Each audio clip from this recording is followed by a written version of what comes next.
Bismillahirrahmanirrahim. In today's lesson, we are going to talk about phase change. So what is phase? Last video के अंदर हम पढ़ चुके हैं कि हमारे अराउंड जो मैटर होता है वो बेसिकली 3 फेजेस के अंदर होता है, सॉलिड, लिक्विड एंड गैसेस. सो अब फेज चेंज से मुराद ये है कि जो हमारे पास मैटर है उसके फेज को चेंज करना. अगर एक फेज में दिया गया है, एक शक्ल में दिया गया है, तो उसे दूसरी शक्ल में चेंज करना. लेट्स सपोज कि अगर हमें सॉलिड दिया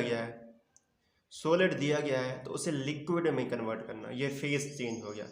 अगर लिक्विड दिया गया है तो उसे गैस के अंदर कन्वर्ट करना, ये जो है फेज चेंज हो गया. सो लेट्स सपोज कि अगर हमें जो है सॉलिड दिया गया है, सॉलिड कौन सा दिया गया है हमें, लेट्स सपोज कि हमें दी गई है आइस.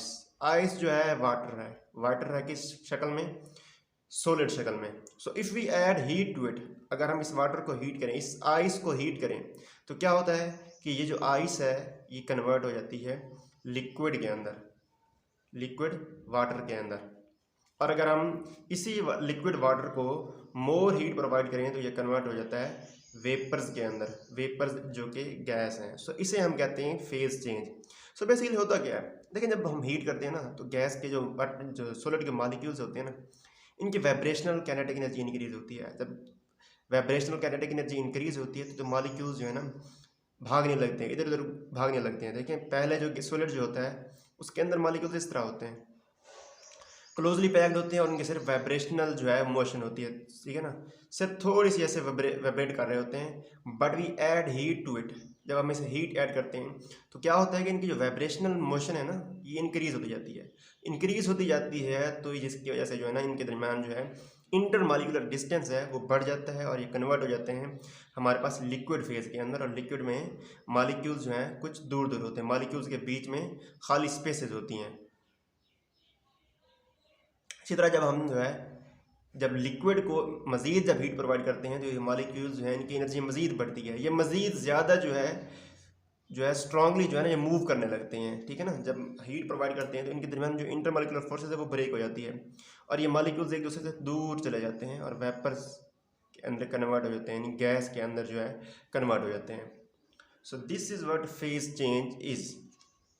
अब जो है हम कुछ टर्मिनोलॉजीज देखते हैं जो कि फेज चेंजेस के साथ लिंक है. लेट्स सपोज कि हमारे पास एक सॉलिड है. If we have a solid और आप उसे कन्वर्ट करते हैं लिक्विड के अंदर, एक सॉलिड लें उसे लिक्विड के अंदर कन्वर्ट करें हीट दे के, तो ये जो प्रोसेस होता है इसको हम कहते हैं मेल्टिंग. मेल्टिंग यानी पिघलाना, ठीक है. कोई भी सॉलिड है वो अपने मेल्टिंग पॉइंट पे जो है आके वो लिक्विड के अंदर कन्वर्ट हो जाएगा, इसे हम कहते हैं मेल्टिंग पॉइंट. इसी तरह अगर आप एक लिक्विड लें और उसे हीट करके वेपर्स के अंदर कन्वर्ट करें या गैस के अंदर कन्वर्ट करें, तो ये जो प्रोसेस होता है इसको हम कहते हैं वेपोराइजेशन.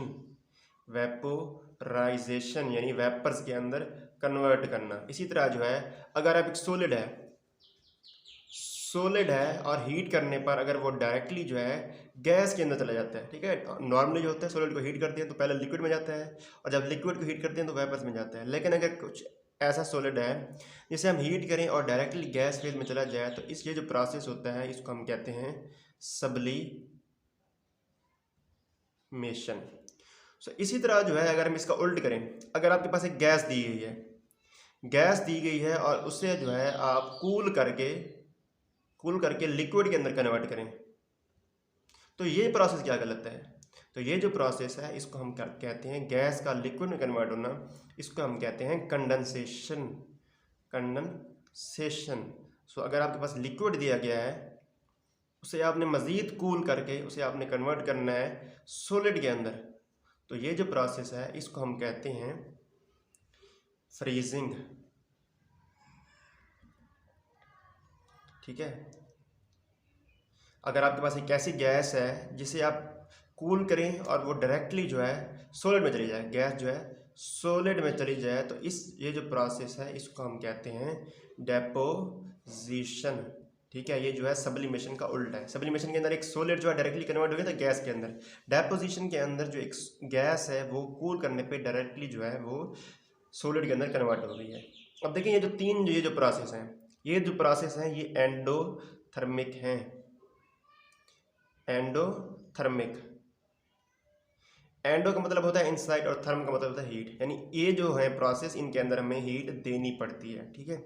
सॉलिड को लिक्विड में कन्वर्ट करने के लिए हमने हीट दी, लिक्विड को वेपर्स में कन्वर्ट करने के लिए हीट दी, इसी तरह सॉलिड को गैस में कन्वर्ट करने के लिए भी हीट दी। सो ये तीनों प्रोसेस जो है एंडोथर्मिक प्रोसेस हैं।